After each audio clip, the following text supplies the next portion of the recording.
A seu tempo ceifaremos, porque ceifaremos se não houvermos desfalecido, ou seja, esmorecido nos nossos esforços. O roteiro é essa passagem evangélica e nós recebemos essa reflexão aqui que veio com a orientação.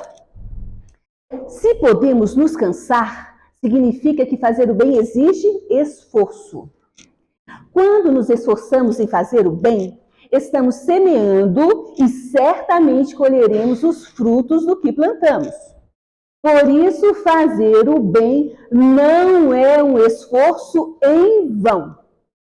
No tempo próprio, na estação certa, colheremos o que plantamos.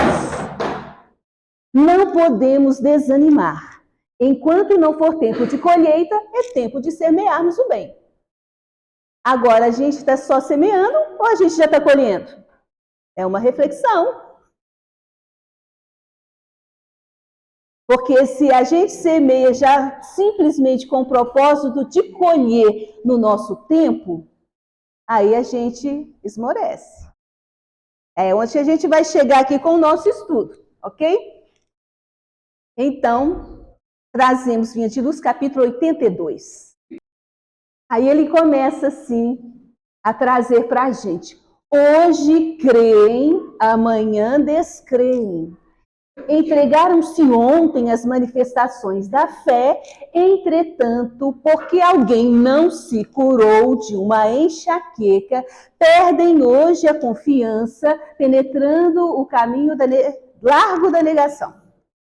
Né? Ele traz uma coisa bem simples, que é uma enxaqueca, né? Mas, às vezes, além da enxaqueca, tem os problemas individuais, tem as questões morais, que a gente se entrega na esperança de que vai ser resolvido ano que vem, não vai ter mais.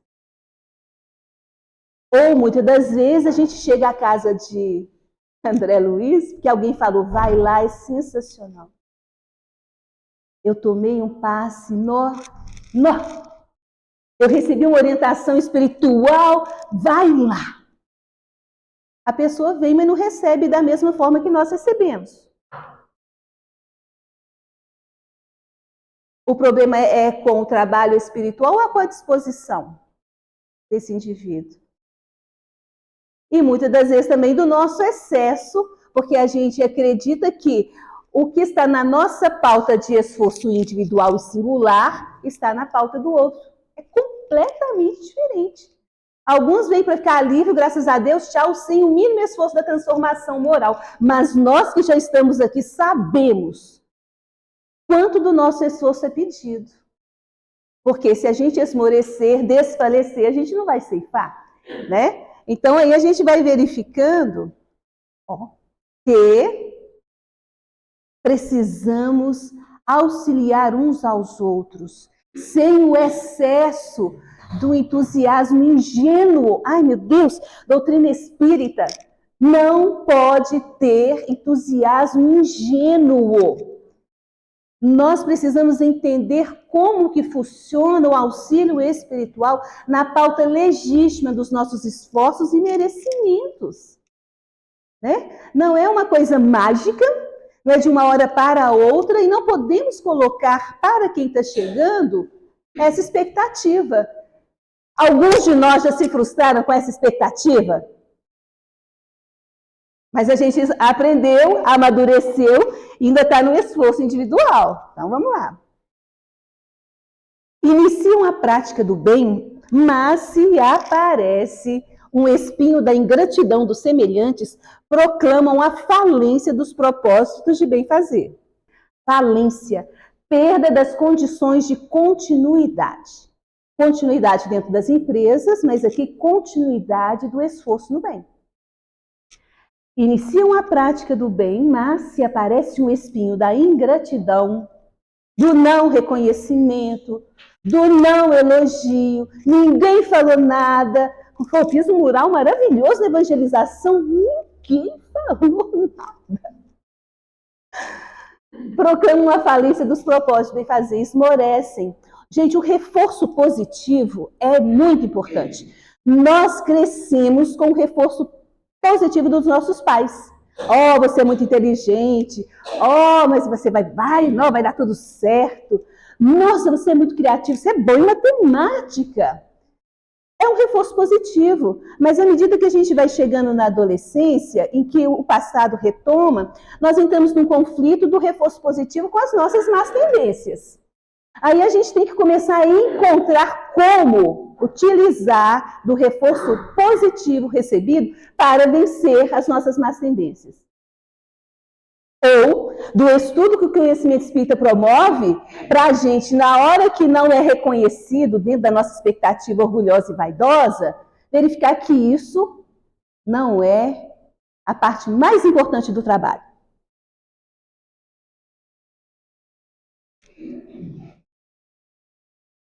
Emmanuel traz assim: são crianças que ensaiam o aprendizado na escola da vida, distantes ainda da posição de discípulos do mestre. Então, eu acredito que nós aqui nesta casa não somos mais crianças. Com certeza não. Mas isso aqui chama uma atenção, porque o aprendizado na escola da vida é constante. Se eu já tenho relativo número de anos de conhecimento espírita e de tarefa, não quer dizer que eu esteja pronto. Se eu esmoreço por causa de um não reconhecimento, por causa de uma ideia que não é assim acatada 100%, ninguém acredita no que eu falo, eu trago, todo mundo fala que eu estou incendiado. Você está influenciado. Porque nós, na defesa das nossas ideias, a emoção fica tão grande que a gente perde o equilíbrio. Não que seja uma obsessão externa, às vezes é algo nosso de passado. Porque dentro da esfera religiosa, o poder que já vivemos dentro dessa esfera é muito grande, né? Principalmente com relação a grupos. Né? Um dirigente, um coordenador de tarefa, ele tem que ter muito equilíbrio para não retomar as suas tendências de passado, para quando chegar um trabalho com um cunho e objetivo evangélico doutrinário, não querer comandar e ser ditador da ideia evangélica doutrinária. Nem Jesus fez isso. Hã? Ele contava parábolas, o que ele falava? Quem tem ouvidos de ouvir que ouça. Quem tem olhos de ver que veja. Chamou 12 espíritos para estar com ele que não eram perfeitos, porque nós, no trabalho espiritual, precisamos contar com perfeição. Estamos caminhando. Então, aqui eu trago uma passagem de Paulo, Carta aos Hebreus, capítulo 10, versículo 24. E consideremo-nos uns aos outros para nos estimularmos à caridade e às boas obras. Consideremo-nos. O que quer dizer considerar o outro?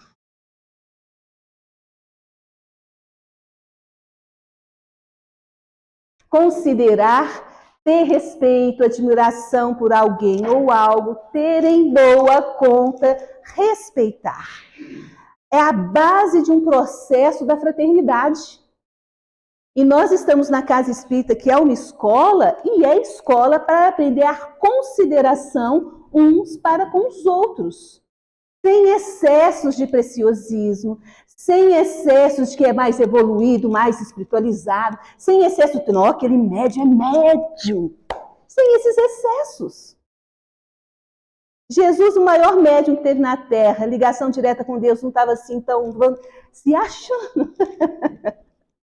É tão interessante esses processos, né? Então, aqui traz Emmanuel no Fonte Viva, capítulo 176.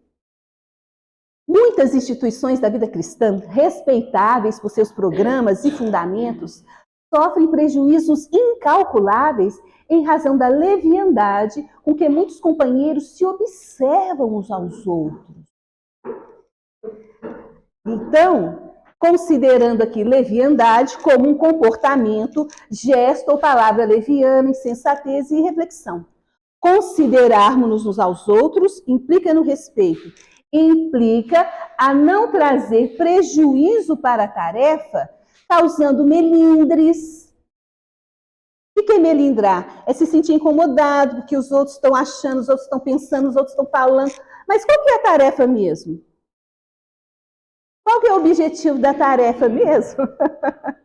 É olhar a roupa do outro, o corpo do outro, o cabelo do outro, o vício moral do outro. Olha, você ficou sabendo, olha a história de vida dele. Nossa, quanta imperfeição que o outro tem. E quem faz esse processo se julga perfeito, que ele não tem nada disso. Né? Então precisamos considerar o outro, respeitá-lo, porque ele chegou à casa espírita no esforço que eu imagino que todos fizemos para conseguir redirecionar-se com a consideração nossa, com o amparo, com a boa conta, com o reforço positivo moral. Gente, reforço positivo moral é diferente daquele que você tá bonito, olha você, nossa, que roupa nova, olha o cabelo, nossa senhora, né? Aí Emmanuel relaciona assim, aqui comenta-se o passado desaroso de quem procura hoje recuperar-se dignamente. Ali, pequenos gestos infelizes são analisados através das escuras lentes do sarcasmo e da crítica. Escuras lentes, pontos de vista e preconceito. Preconceito. Toda ideia que o homem não muda em suas vidas sucessivas torna-se preconceito. Isso é do González Pecoutier, do movimento logosófico. Depois que eu vi essa frase, nunca mais esqueci. Somos espíritos reencarnados, trazendo ideias antigas. Essa frase está adaptada, porque eu não lembro 100%. Toda ideia, pode ser conceito, todo conceito que o homem não muda em suas vidas sucessivas torna-se preconceito. Reencarnei, Brasil. Cheguei, Brasil. Miscigenação fabulosa. Mas eu trago uma ideia de um tempo tão distante, em que mulher não tinha alma, negro não tinha alma, índio não tinha alma, espírito puro, pele branca. E agora eu estou no Brasil. Cabe isso? Não cabe. Mas existe? Preconceito. Até hoje. Então, o que acontece? Nós precisamos, ao longo das nossas vidas sucessivas, ou seja, as nossas reencarnações, mudarmos os nossos conceitos.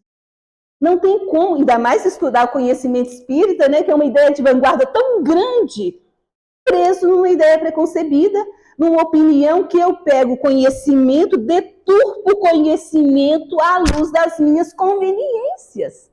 Não foi assim que fizemos com os ensinamentos de Jesus? Os ensinamentos de Jesus foram deturpados ao sabor das nossas conveniências. Ponto. Criamos instituições, cada uma com uma interpretação da lei de Deus, de acordo com as nossas conveniências e entendimento evolutivo até então. Ponto. Estamos agora estudando conhecimento espírita, trazendo bases fundamentais, 15 princípios básicos, para a gente possa entender o que Jesus quis trazer à luz deste conhecimento de vanguarda.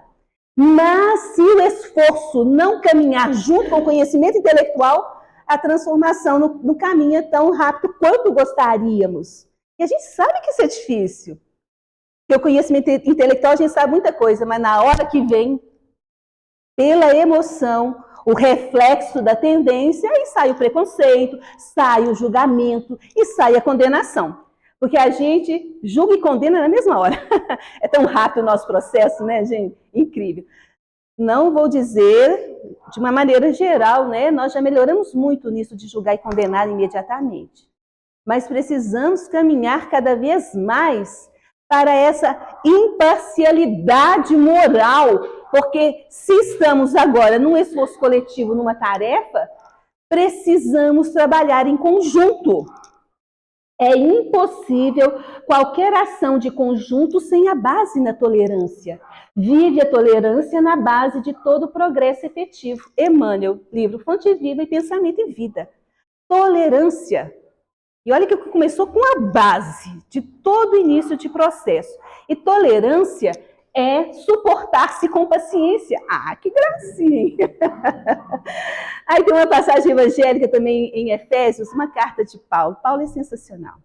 Ele fala assim: suportai-vos uns aos outros em amor, vírgula. Suportai-vos uns aos outros, vírgula, em amor. Ou seja, o suportar já conhecemos de monta, né? Nossa, graças a Deus que é livre. Desencarnei, vou reencarnar essa pessoa. Não vem comigo mais. Vem. Claro que. Tá achando que vai ficar livre assim, sem a transformação moral? Vem. Não vem como marido mais, mas vai vir como irmão. Graças a Deus, pelo menos como irmão. Ou seja, para que nessa nova configuração familiar consigam melhorar. Porque com o marido não deu certo, como esposa não deu certo. E aí vai abraçar, vai amar demais. Mas depois esse amor tem que ser a base de sustentação quando os conflitos aparecerem. Eu acho sensacional esse processo da reencarnação. Por quê? Ah, é tão bonitinho, nasce aquela fofurinha linda, né? É tanto amor, né? E esse amor, ele precisa crescer em maturidade, em diálogo, em conversa, para que a gente consiga manter o diálogo no momento da adolescência, para que aquele conflito da adolescência que traz aquele espírito que tem uma dificuldade moral maior conosco, a gente consiga que aquela base inicial sustente o conflito, para que depois, lá para os seus 22 anos, já conseguimos vencer uma primeira etapa. A vida é sensacional, né? É uma luta. Nunca é demais repetir a necessidade de perdão, bondade e otimismo em nossas fileiras e atividades. A gente, às vezes, se está numa posição de tarefa, ou é expositor, ou é atendimento fraterno, evangelização, campanha do quilo, a gente está pronto a falar para o outro, tudo isso. Oh, perdoa, bondade, otimismo, a gente fala para o outro que está chegando. E na relação entre os pares na equipe? Precisa também, né? E na relação, e agora eu vou trazer num outro contexto, porque aqui é escola. Então, todo esse esforço trabalhado aqui, a gente vai levar para onde? Para a família. Os nossos ambientes de convivência. Aqui é a escola para a gente adquirir habilidades.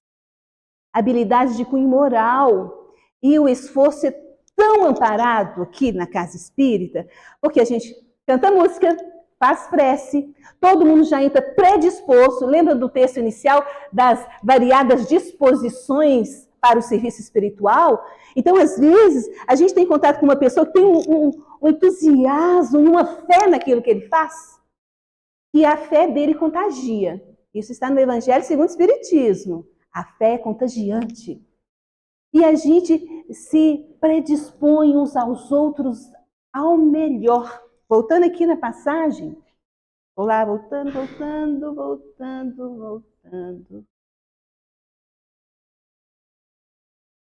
Vou voltar demais, né?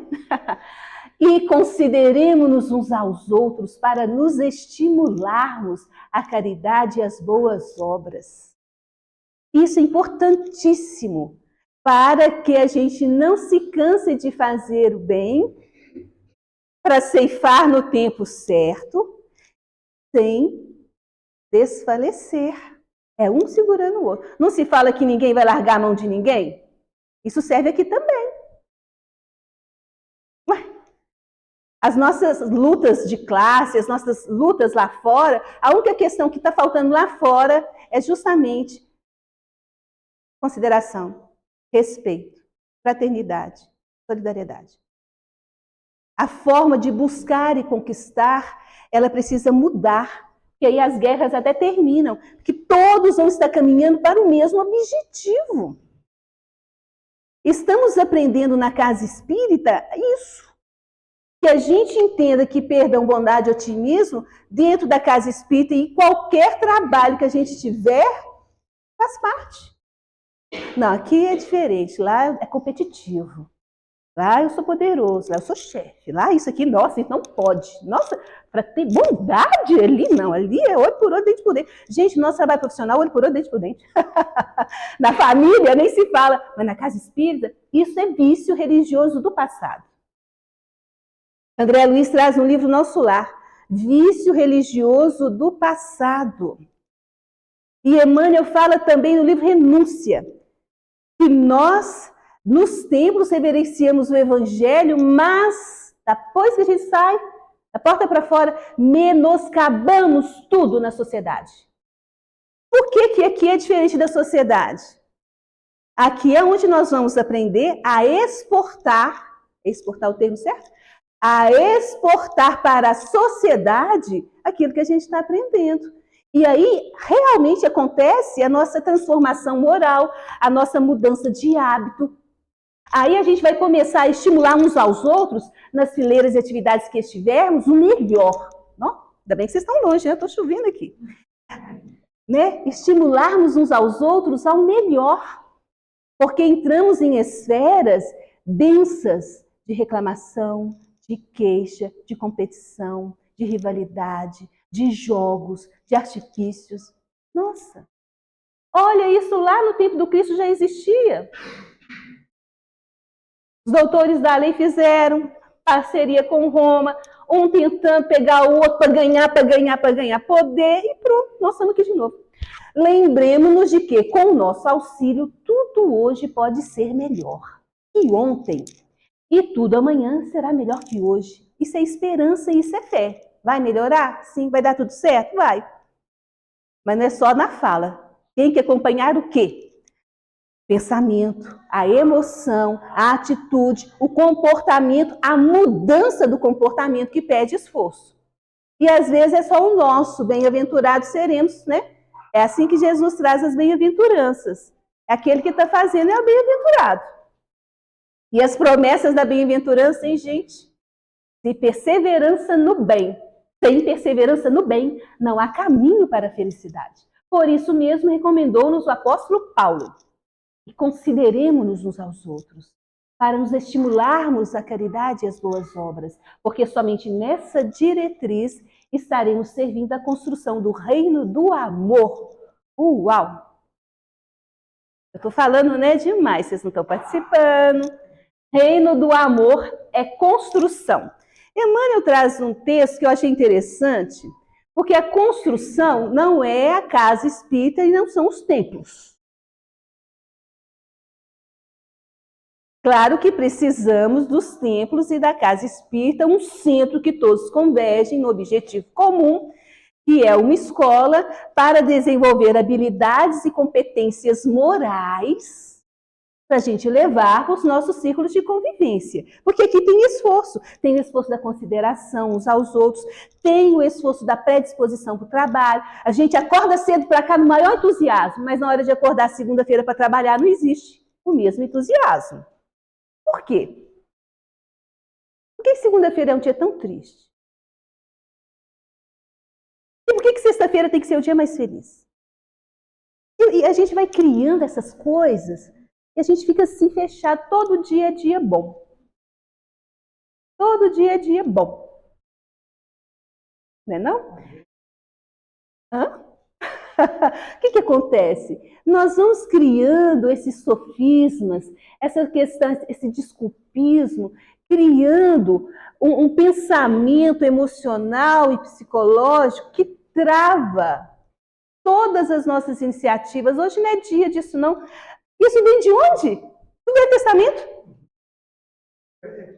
Muitos acreditam em milagres. Esse é um termo que na doutrina não existe.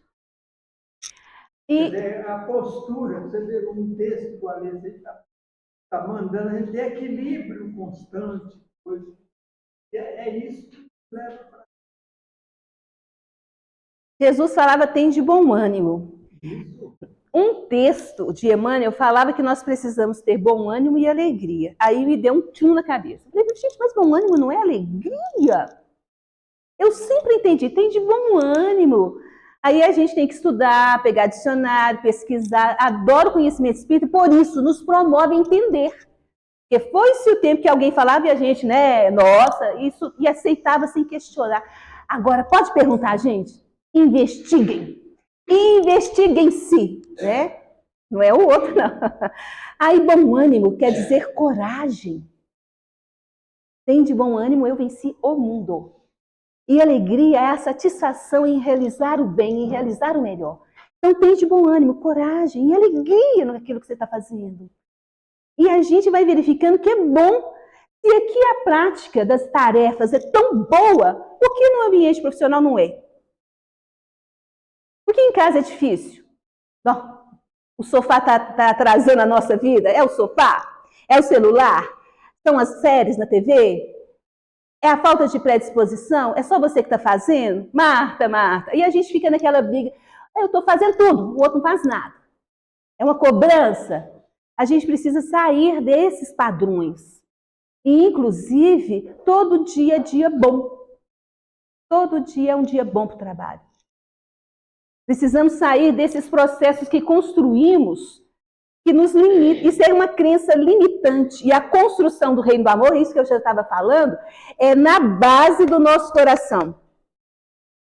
Emmanuel, nos seus textos, fala, a construção do reino do amor é na base do coração, da emoção, para que seja sentimento aliado ao conhecimento intelectual. Porque a cabeça está cheia de conhecimento, não é verdade? A gente sabe tudo. Mas o coração não está caminhando junto, não. Porque na hora que vem a dificuldade, o teste, a boca fala do que o coração está cheio. Conhecimento espírita passou longe um pouquinho. Aí a gente reflete. Graças a Deus, já estamos com a habilidade de refletir depois que sai algo que a gente fala, não devia mais fazer isso. Não devia falar. Ou, olha, até com pensamento a gente está começando a fazer filtro. Olha o que eu estou pensando, meu Deus. Olha que interessante. Já começamos a perceber o que está querendo sair de nós dentro de um processo repetitivo. Porque o novo nós estamos aprendendo. Então, o reino do amor, o exercício do amor verdadeiro não pode cansar o coração.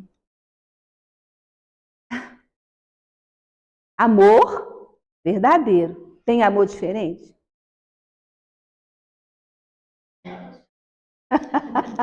Ok, é isso. Nós colocamos o amor naquilo que a gente diz assim, é agradável, é prazeroso, me faz bem. É o amorzão, é o amorzão. E se eu não tenho amorzão, eu não tenho amor. Que amorzão que eu não tenho amor? Quando nós estamos sem o amor divino. Quando que foi colocado que o amor está simplesmente fechado nas relações casal? Se não tem, não tem amor. Quando nós pegamos o amor e deixamos ele fechado no romantismo, na sofrência, que esse amor é sofrer. Ah, mas Paulo de Tarso já falou, tudo sofre, tudo crê, tudo espera. Mas não foi esse amor que está aí, que nós construímos e cantamos, né? Quanta sofrência! Não, e ninguém encontra solução. E vocês viram como arrasta milhares de pessoas? Todo mundo cantando a sofrência. Houve um tempo que era ficar na fossa. Quem lembra da época da fossa? É ótimo, né? Porque a gente está com um grupo diversificado. Então era a fossa, agora é sofrência. Então, tudo bem, mas é a mesma coisa. Então, gente, o amor divino não está assim, nos abandonando, não. Nós criamos um processo tão fechado do que é amor, que se a gente não tiver como os nossos filmes, doramas, não, o dorama é tão mágico, uma sofrência. Gente, o que é o amor? Adoro fazer essa pergunta. Ainda que eu falasse a língua dos anjos e dos homens, se não tivesse amor, seria como o sino que tine e como o metal que soa. Aí já mostra a incoerência. Vocês conhecem essa passagem, né? que o sino é que soa e o metal que tine. Mas, ainda que eu doasse todos os meus bens e queimasse o meu corpo, se não tiver amor, isso de nada me adiantaria. Uai, a passagem dessa carta, onde tem amor, eles colocam caridade. Amor é caridade. Porque doar bens, a gente doa, é caridade. A gente faz sopão, pãozinho, enxovalzinho, é tanta caridade. Mas está faltando o quê? Amor? Ai, meu Deus, o que é o amor? O que é a caridade? Questão 886 do Livro dos Espíritos. A caridade, segundo Jesus, benevolência para com todos, indulgência para com as imperfeições morais dos outros e perdão das ofensas. Isso é caridade, isso é amor. Se na hora da relação, amorzão, não tiver benevolência, indulgência e perdão, não tem amor. Aí a gente vai amadurecendo os processos. É essa a proposta. E olha aqui, a gente pega a questão 886, a gente sabe de cor.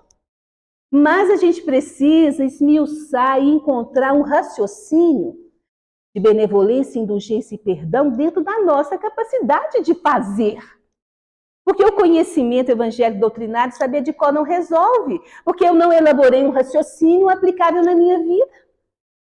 A gente sempre ouviu pastores, padres, sacerdotes. Imagine a nossa trajetória religiosa até chegarmos aqui.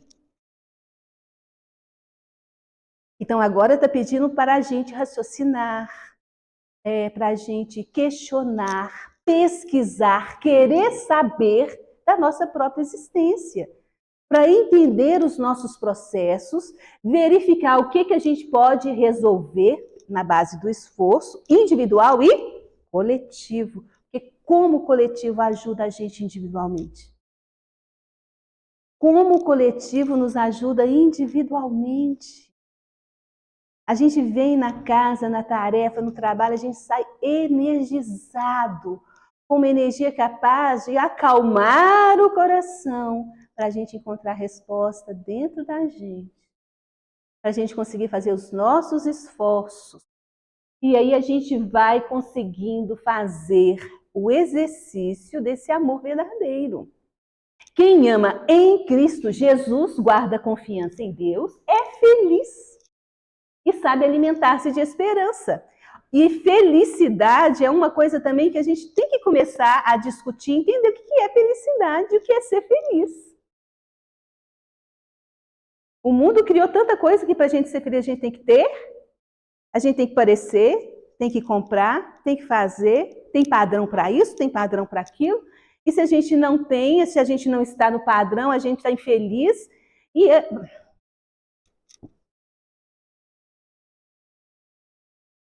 a base da felicidade comum a todas as pessoas, conhecem? Livro dos Espíritos, questão 922. Eu acho que esse é o número. A base da felicidade comum a todos nós? A posse do necessário, a consciência tranquila e a fé no futuro. O necessário é o maior desafio, porque é tanta coisa desnecessária que a gente fica encantado, né? Mas tudo bem, aprendizado. A consciência tranquila é algo que nós estamos construindo ao longo das nossas reencarnações. Não é nessa existência que a consciência vai estar 100% tranquila, não. Mas é um exercício de acordo com aquilo que nós estamos aprendendo, dentro do conhecimento do que é o bem, do que é o mal, dentro da observação da lei de Deus, dentro do que o conhecimento espírita nos favorece de entendimento, para a gente conseguir, nessa existência, uma relativa paz de consciência nessa nossa trajetória. Mas eu já fiz tudo bem, se já aconteceu tanta coisa. Por que a gente tem que estar perfeito nessa? Se eu agora já estou percebendo, nossa, não devia, graças a Deus. Os esforços em nos mantermos num caminho reto daqui para frente é altamente considerado na próxima reencarnação. Todo mundo aqui vai reencarnar? Tem que perguntar. Tomara, né? O mal extenua o espírito, mas o bem revigora sempre. Alguém está na dúvida se vai reencarnar? Não, né? Ah, gente, onde vocês querem reencarnar então? Legal, porque eu conheci uma companheira que estava morrendo de medo de reencarnar no mundo primitivo. Ai, meu Deus do céu, vou para o mundo primitivo. Eu falei, mas primeiro, você vai reencarnar? É fato. Se for no mundo primitivo, você vai estar num esquecimento passado tão grande que você não vai nem lembrar, vai adorar aquele mundo. Uai, você acha que Deus não ia nos colocar no mundo primitivo com a consciência clara que nós temos para esse sofrimento gigante? Não. Vai lá para o primitivo, aprender na base da violência, já que você é muito adepto da violência, aqui em pleno século XXI, vai lá aprender na base da violência a ser dócil. Vai lá no desconforto, descobrir o fogo, o fogo, fazer as artes, né, a arminha.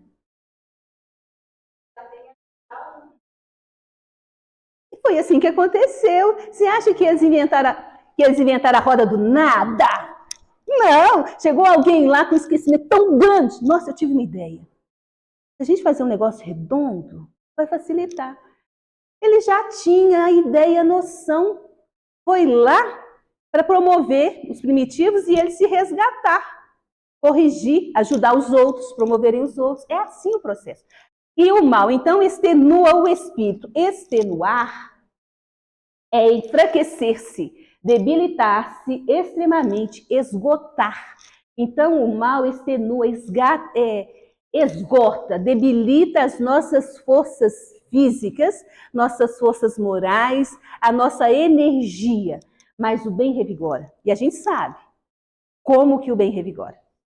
Não, a gente sai flutuando, é tanta energia, a gente não sente fome, a gente não sente sono, a gente quer continuar, mas não pode continuar. Por que não pode continuar? Eu queria tanto ficar na tarefa. Uma colega estava na reunião mediúnica. Aí ela desdobrou, foi para um lugar maravilhoso, aí o dirigente, volta, volta. E ela não estava querendo voltar, volta. Sua vida é aqui, pode voltar. Aí é um futuro que um dia você vai viver, mas volta. Sai da tarefa flutuando, mas volta para casa. Volta para a convivência dos seus. É lá que é o maior desafio. Lá é a vida verdadeira, que aqui em escola a gente aprende e se recarrega para chegar lá com uma energia diferente e contagiar o grupo. Vencer a nós mesmos dentro do grupo. Então, o aprendiz sincero do Evangelho, portanto, nossa gente, não se irrita, nem conhece a derrota nas lutas edificantes, porque compreende o desânimo por perda de oportunidade.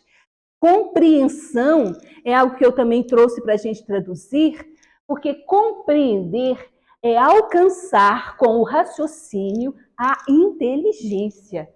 Compreender é perceber o sentido de. Compreender é assimilar com clareza. Entender. Que a gente fala, tem que ter compreensão com os outros. A gente tem o hábito de falar sem o contexto das palavras. Então, compreender o desânimo por perda de oportunidade é aquela pessoa que na hora que bate aquilo, opa, peraí. Por quê? De novo. Ah, hoje não. Amanhã tem de novo. Ah, se você semana que vem a tarefa está sempre lá.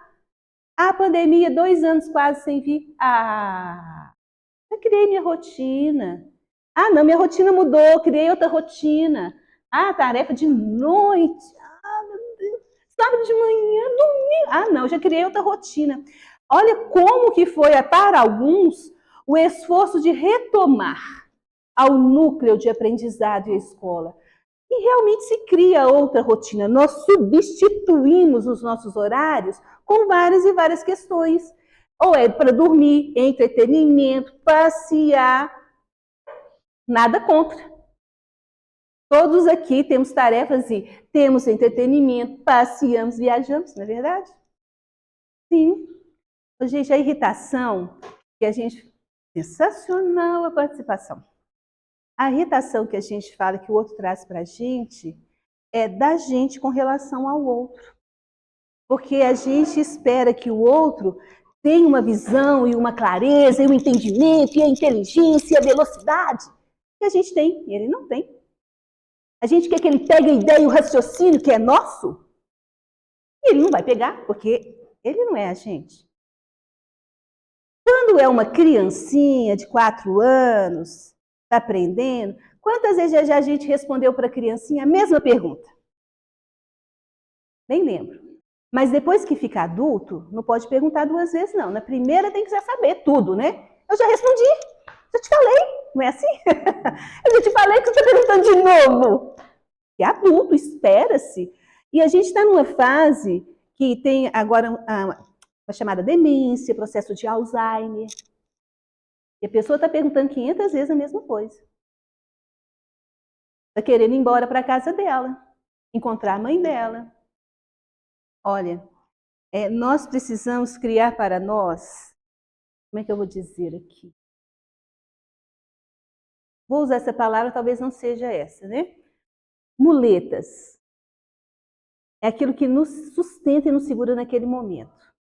Não é assim? Até que um dia a gente consiga caminhar mais seguro sem elas. Jesus trouxe orai incessantemente. A oração é a nossa segurança. Porque a gente orando, o que a gente faz? Consegue um controle emocional. Às vezes a gente tem que sair do lugar, vai para o banheiro, vai para o lugar, vai para a rua, vai andar, autocontrole. Autocontrole é o início de um processo, mas a doutrina fala do autoconhecimento. Porque se ficar sem o autoconhecimento, sem a transformação, só no controle, a gente vai ficar criando um dique, né? Excelente, excelente o caminho que você trouxe. Porque o que acontece? Excelente. Por quê? É um caminho, mas eu tenho que esforçar para autoconhecer, saber isso que está me incomodando, por quê? Para que de onde está vindo isso dentro de mim, que ainda está no controle, para que eu consiga transformar e o controle diminuir, eu ter autodomínio. Que nem os espíritos vão nos influenciar. Isso está lá no livro dos espíritos. Autodomínio sobre nós mesmos. Black Friday? Precisa não. Que louco, o povo está numa correria, pode uma Black Friday. Uma palavra que a gente compra, come, sabe? Tudo detona, são gatilhos detonando. E a gente vai na irreflexão, no impulso, sem controle. E olha que eu estou falando, coisa bem basicona da nossa sociedade lucrativa, em cima da perfeição moral. Ai, gente, olha o nosso sistema. Ai, meu Deus, nós criamos um sistema que cria lucro em cima das imperfeições morais. Não pode não. Se o povo parar de usar isso aqui, a gente não tem lucro. Isso vai acabar, claro. Claro que vai acabar. Porque é um sistema criado que não dá certo. Criado por nós, espíritos imperfeitos. E a gente está buscando o quê? Sistemas melhores, com fluxo saudável, com uma outra energia. E, gente, eu fico imaginando, nós vamos caminhar para um mundo regenerador, não é? Então, o nosso mundo regenerador, ele vai caminhando até que um dia a gente tenha uma sociedade e que flui uma energia. Eu fico imaginando, eu não consigo dizer. A gente viu o filme Nosso Lar, aquela cidade futurista, todo mundo de roupa branquinha, fala mansa, tudo bem. É como a gente identifica e imagine que seja. Tudo bem, porque tem que chocar. Tem que chocar com o mundo real que a gente criou. Mundo real, ai que loucura. Tem que chocar com essa realidade, esse sistema criado por nós, espíritos imperfeitos. Então foi ao extremo. Igual Francisco de Assis, né, com os votos franciscanos, ele veio para chocar aquela sociedade. Então, a castidade, o voto de pobreza, foi para chocar com aquela sociedade extrema, opulenta, rica, vicia, até religião, né? Igreja rica de ouro. Agora, o filme Nosso Lar, eu senti para mim que aquela cidade futurista, ganância, muito obrigada. Então, ele trouxe aquilo daquela forma para chocar essa construção nossa, esse sistema que nós criamos que não promove muito. Aliás, a promoção é individual, a gente tem que se autopromover. Opa, tem que sair dessa, que não vai levar para nada. Aí existe a perseverança para a gente ceifar no tempo certo. Se não for nessa vida, vai ser na outra, mas não para Como? Por que essa pressa de querer tudo agora? Ah, porque é assim que funciona na sociedade. Eu quero, eu compro, resolvi o problema. Só que as questões morais não tem como comprar. Ah, se pudesse. Não tem como comprar, como a gente resolve os problemas aqui muito fácil. Né? A gente compra, toma remédio, a gente faz de tudo e está resolvido. Não está. Porque é uma questão ainda externa. Ah, os problemas da alma. Problemas da alma não se circunscrevem em questões de dias e semanas terrestres, nem podem viver condicionados a deficiências físicas. Olha esse texto aqui de Emmanuel. Problemas da alma não ficam circunscritos nesse sistema de dias, semanas e muito menos em deficiências físicas. Vai além disso. E se a gente considera que o nosso problema da alma se resolve dentro dessa circunstância, não vai resolver, não. Muitas das vezes, vamos passar por dias e semanas vivendo com as nossas deficiências nessa existência inteira. Tem um caso de uma menina, está lá no Evangelho segundo o Espiritismo, um curadaço falando que ela era cega, que ela queria curar da cegueira. Né? Acho que é Bem-aventurados os aflitos, capítulo. E aí o curadaço diz que foi para fazer a cura, mas não tirou a cegueira dela, não. Ela continuou cega. Mas que cura que é essa que a menina continuou cega? A cura da alma foi que ela começou a perceber a vida de outra forma. Mesmo com os olhos sem a visão física como a nossa. Ainda coloca o texto, bem-aventurados aqueles que não têm a visão física, porque estão livres de muitos processos. Olha que coisa legal, e eu estou feliz achando que o outro que é deficiente, ele tem uma oportunidade de um aprendizado, se ele souber utilizar, para ver diferente. E nós temos o olho para ver tudo. Aí o nosso olhar às vezes nos compromete, nos leva para caminhos, e a gente vê, imagina, a gente vê quer comprar, a gente vê cobiça, a gente vê inveja. Olha o que o nosso olhar está trazendo, tanto de coisa, né? Bem-aventurado, então, aquele que tem os olhos fechados. Mas desde que o espírito esteja bem resolvido. Se ele ficar rebelde. Bom, então aqui os problemas da alma são problemas de vida, renovação e eternidade. Então vai além de dias, semanas e deficiências físicas. A vida não é aqui. Se a gente considera vida respirar, vida para a gente é um corpo que respira. Parou de respirar, morreu, acabou a vida. Isso a gente já sabe que não, né? Então a gente já sabe que o organismo ele tem um período, sim, de vida útil. Claro que esse organismo a gente pode cuidar muito bem dele para viver uns 120 anos, que a ciência ajuda bem, mas o meu espírito, dentro deste corpo físico, em 120 anos, tem que aprender a se resolver. Porque ficar 120 anos num corpo cheio de medicamento, todo esticado, plástica para cá e para lá, e por dentro não está resolvido, o que adianta ficar nesse corpo? Isso, que loucura! E não vai ficar para sempre, né? Porque o corpo vai acabar. E nós, à medida que a gente vai evoluindo, vamos criando organismos melhores. É igual o carro. Quem já viveu um carrinho do antigo e viveu um carro eletrônico agora? Tem uma diferença gigante. Agora estão querendo fazer carro voador. Gente, um perigo. Um perigo, porque vai ser carro voador batendo um no outro, caindo na cabeça do povo, porque senão se habilitou a dirigir na terra, o que adianta carro voador para quem não sabe ter habilidade de respeito em trânsito? Eu fiquei pensando nisso. O avião, que é o avião, são poucos no céu, eles têm um controle, tem todo um sistema de segurança que vê as rotas para eles não baterem e não chocarem. Imagine agora carro voador para todo mundo. Os pássaros, né? Hã? Os passarinhos. Tadinho dos passarinhos. Gente, mas isso é uma coisa para a gente refletir, sabe por quê?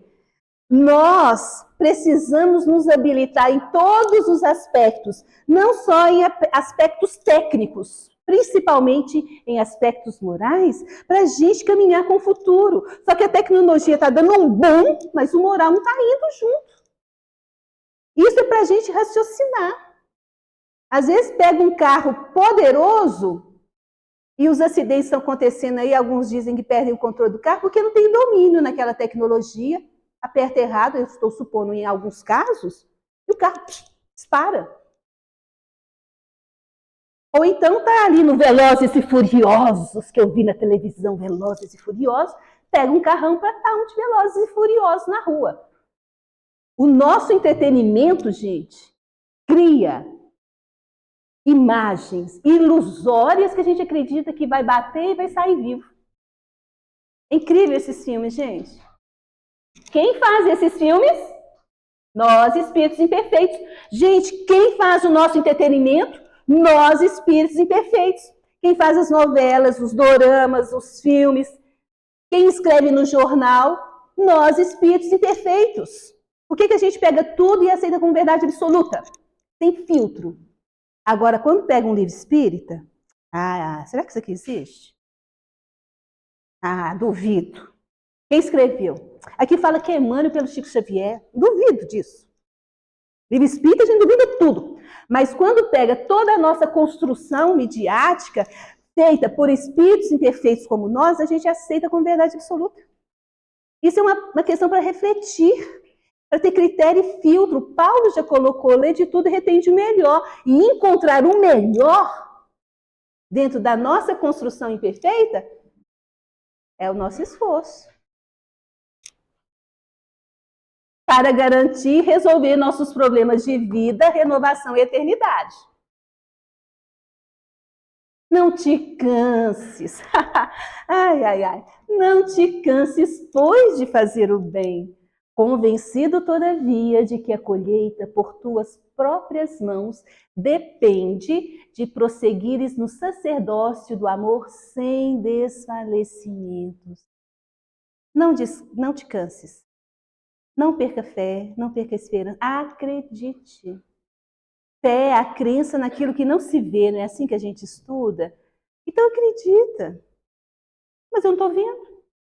Mas por que tem que ver para crer? Pergunta, né? Por que a gente tem que ver para crer?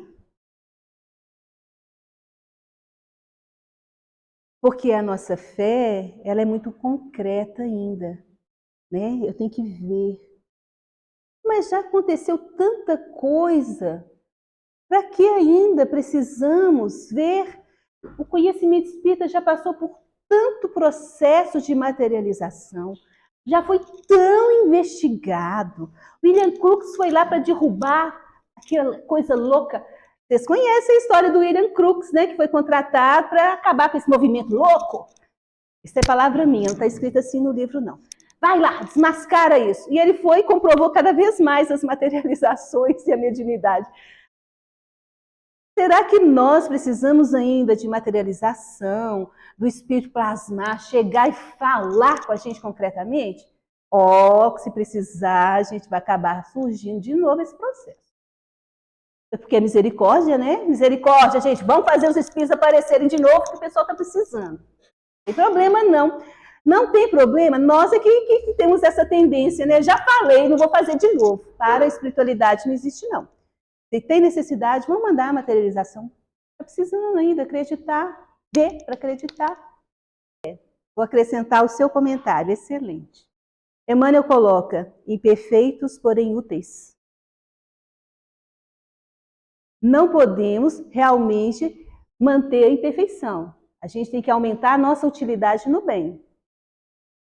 Com certeza, tem muita coisa útil de muitos imperfeitos, tais como nós. Mas não podemos sustentar na imperfeição de que ela vai ficar para sempre, a gente está fazendo coisa boa. Você viu o que surgiu da guerra? Depois da guerra, tanta coisa boa. A medicina caminhou. Hitler ajudou demais, os campos de concentração ajudaram demais. Mas não é para fazer guerra mais. E até hoje ela está aí. Né? Ou seja, precisamos, porque lá no Livro dos Espíritos, Lei do Progresso, fala, ainda estamos com bases imperfeitas, na base de dor e sofrimento, para chegar ao progresso, mas poderia ser diferente e deve ser diferente. Então, nos esforçarmos para sair da imperfeição moral é importante. Não simplesmente justificá-la que dela está saindo muita coisa. Vai sair sempre. Sabe por quê que vai sair sempre coisa boa da imperfeição? Por que vai sair sempre coisa boa da imperfeição? Porque Deus é misericordioso. Porque a lei divina vem e atenua aquilo ali e promove. A gente não pode esquecer da nossa centelha divina. E o Joubert. Você falou algo sensacional, que é a nossa perfectibilidade. E é a nossa meta. Somos seres perfectíveis. Nós somos seres amoráveis. Porque o amor precisa ser vivido da forma legítima. Né? Então, nós vamos caminhando e lembrando que preciso sair da imperfeição. Que se não tivesse a imperfeição em todos esses espíritos, quanta coisa melhor poderia ter saído ali. Mas precisamos entender e reconhecer a imperfeição. Isso é fato. Muito obrigada, viu? Sabe por quê? A gente tem que ter muita vigilância. Eu vou te dar a palavra. Foi você que levantou a mão? Por quê? Precisamos do autoconhecimento para lembrar sempre que somos espíritos imperfeitos. Paulo trazia que ele tinha um espinho na carne, que era como uma bofetada na cara dele, para ele lembrar da situação moral que ele estava ali inserido. Porque se a gente começa a estudar conhecimento espírita, mediunidade, arrepiar, sentir cheiro de flor, e a gente médium, e fica aquelas auras assim, está flutuando num mundo que parece que a gente está fora dele, a gente está meio equivocado, né? Por isso que na reunião mediúnica, o dirigente falou para a jovem, volta para o corpo, não é aí que você vai ficar, volta, porque é aqui que é o momento. E ela veio, dócil, gente, mas foi uma luta para, na hora da reunião mediúnica, ela voltar. É delicado esse processo do desdobramento do espírito, porque ela queria ficar lá, mas eu fico imaginando, deve ser uma coisa maravilhosa. Mas a nossa realidade moral pede que a gente esteja aqui. A nossa realidade moral pede que a gente esteja no momento que a gente consiga identificar a nossa imperfeição, para que eu não me espelhe na imperfeição do outro e replique. Isso quer dizer o quê? A fase do espelho. Dizem que só a criança tem a fase do espelho. Imita papai, imita mamãe, põe salto alto, quer fazer barba. Mas depois que a gente cresce, a fase do espelho não acaba. No Livro dos Espíritos tem uma questão, a 917, que relata assim: de tanto o homem ver que o outro só pensa nele, cuida da vida dele, só está interessado nele mesmo, ele diz para si: quer saber? Vou cuidar da minha vida. Cansei. Estou tentando praticar o bem, esmoreci porque encontrei no outro aquilo que eu esperava que ele correspondesse. Ele não está correspondendo, quer saber? Cansei. Então, usar da força moral para eu vou continuar. Aí não desfalece não. Porque se a gente para, porque na família só eu, no trabalho só eu, na tarefa só eu, o outro chega atrás, a gente toma conta. O outro chegou atrasado, você viu? Não tem pontualidade, não. Tem comprometimento, não. O outro chegou atrasado, você viu? A gente dá tarefa para ele, ele não faz, não, você viu? Chegou, até esqueceu que tinha que fazer, você viu? Aí a gente pega na tarefa e projeta na tarefa a nossa realidade moral. Por que eu estou trazendo isso? Não é que a gente vai vir para a tarefa ser santo, mas o esforço da compreensão, da tolerância, de chegar no companheiro, o que está acontecendo? Eu posso te ajudar? Como é que está a vida? Eu estou percebendo que você está atrasando, eu posso te ajudar em algum aspecto? Tentar investigar. E às vezes a pessoa tem já um hábito condicionado de atraso, quase que fóbico. Olha lá, falta tempo. Isso é coisa até de adolescente, né? Adolescente tem tempo, sai sempre atrasado para tudo. Então, é essa questão. Nós temos a perfectibilidade, a centelha divina, que nós precisamos fazer ela brilhar, que brilhe a vossa luz no esforço individual e coletivo, o autoconhecimento para as nossas imperfeições e verificar, obrigada pela sua participação, verificar da nossa imperfeição que de útil está saindo para que a gente possa perseverar e continuar. Nosso problema é linguagem, já trazem os espíritos. Mas a partir das palavras que nós usamos que nós vamos fazer a transformação. Por isso, quando a passagem evangélica fala suportai-vos, em amor, acrescentou algo. As palavras vão cair em desuso, mas é a partir de palavras equivocadas que nós vamos criar outras. Allan Kardec, na codificação, ele criou termos novos. É um neologismo, para que não misturasse com o que já tinha aí de espiritualidade, de espiritualismo, aliás, de espiritualismo. Então, essas palavras que Emmanuel utiliza na sua obra, tolerar, falência, ele está trazendo para quem? Para nós espíritos. Eu ia perguntar se in é negativo. In é negação de perfeição, porque a gente fala imperfeito. Muito obrigada. Que nós espíritos imperfeitos, que estamos no processo de negar o processo da perfeição, porque a gente quer manter o sistema que a gente acredita que é o mais válido, podemos, a partir dessas palavras, mudarmos. Aí a gente não vai usar mais, vai cair em desuso. Vai cair em desuso. Então, Jobé, é isso mesmo. Vai cair em desuso. Agora, se o outro está falando com o peso que você trouxe, é porque ele não sente na intimidade o peso de ser tolerado. Quando ele reencarnar e for passar pelo processo inverso de ser tolerado, ele vai sentir o peso do que é ser tolerado. E a aprendizagem é assim. A gente vai mudando os nossos papéis, é o princípio da lei de causa e efeito. Então, nós estamos agora num processo de inclusão, de inclusão social, num processo de aceitação, de uma compreensão elevada pela chamada diversidade, que a gente não aceita diversidade. Classe única que existe na categoria espírita é espírito puro e quem está aí é só Jesus. Quando a gente pega a terceira classe de espíritos imperfeitos, várias subdivisões que precisam conviver. Até que um dia a gente consiga viver plenamente com os diferentes, sem falar que eu estou suportando, sem falar que eu sou melhor que eles, isso e eu aquilo. Emmanuel traz uma palavra, um termo também que eu acho legal. Ele fala desinteligência. Desinteligência é negar a inteligência, né? Nós somos espíritos que temos por atributo a inteligência, filhos de Deus, inteligência suprema, nós temos por atributo a inteligência, cometemos atos desinteligentes. Então, concordo com você, vai cair em desuso, mas não só pelo que eu falo, mas pelo padrão de comportamento. Porque o peso da palavra falada vem com a vibração. Mas não só pela vibração que sai do meu coração na hora que eu estou falando as palavras, mas principalmente pelo comportamento.